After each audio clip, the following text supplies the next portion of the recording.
Poppy ഈ പറഞ്ഞ മീനു എൻ്റെ ബെസ്റ്റ് ഫ്രണ്ടാണ്. ഞങ്ങൾ കുഞ്ഞുനാൾ മുതലേ ബെസ്റ്റ് ഫ്രണ്ട്സ് ആയിരുന്നു. അവളിപ്പോൾ ദുബായിലാണ് വർക്ക് ചെയ്യുന്നത്. അപ്പോൾ ഞാൻ ഇത്തവണ നാട്ടിൽ വെക്കേഷന് പോയ സമയത്ത് അവളും നാട്ടിൽ വെക്കേഷന് വന്നിട്ടുണ്ടായിരുന്നു. അങ്ങനെ അവൾ എനിക്ക് കൊണ്ടുവന്ന കുറച്ച് ഐറ്റംസിൽ ഒന്ന് നമ്മുടെ ഈ ദുബായ് ചോക്ലേറ്റ് ആയിരുന്നു.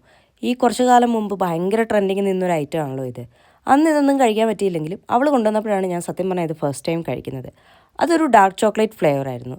ഞാനൊരു ഡാർക്ക് ചോക്ലേറ്റ് ഫാൻ അല്ലെങ്കിലും എനിക്ക് ആ ഒരു ഡാർക്ക് ചോക്ലേറ്റ് പിസ്താഷ്യോ ഭയങ്കരമായിട്ട് ഇഷ്ടമായി. പോപ്പിയെ സ്കൂളിൽ നിന്ന് പിക്ക് ചെയ്ത് അവൻ്റെ സ്വിമ്മിംഗ് ക്ലാസ്സിന് പോകാനുള്ള ഒരു ടൈമായിരുന്നു. അതിൻ്റെ ഇടയിൽ ഇല്ലാത്ത സമയത്താണ് ഞാൻ നേരെ ഈ മോളിൽ പോയി ഈ ഒരു ചോക്ലേറ്റ് കൂടെ വാങ്ങിച്ചത്. അതെന്താണെന്ന് വെച്ചാൽ ഈ ചോക്ലേറ്റ് വരുന്നതും കാണാം, അതുപോലെ തന്നെ തീരുന്നതും കാണാം. അപ്പോൾ ലാസ്റ്റ് വീക്ക് ഞാൻ പോയപ്പോൾ അവർ പറഞ്ഞു August 1 ഇത് വീണ്ടും റീസ്റ്റോക്ക് ചെയ്യുന്നുണ്ടെന്ന്. അതുകൊണ്ടാണ് 1-ാം തീയതി തന്നെ ഇല്ലാത്ത സമയത്ത് ഞാൻ ഓടിപ്പോയി ഇത് വാങ്ങിയത്. ഞാനും പോപ്പിയും ഇത് മുമ്പ് കഴിച്ചിട്ടുണ്ടെങ്കിലും ബെൻസൺ ഇത് ആദ്യമായിട്ടായിരുന്നു കഴിക്കുന്നത്. പക്ഷേ ഞങ്ങൾക്ക് 3 ആൾക്കും ഇഷ്ടമായി.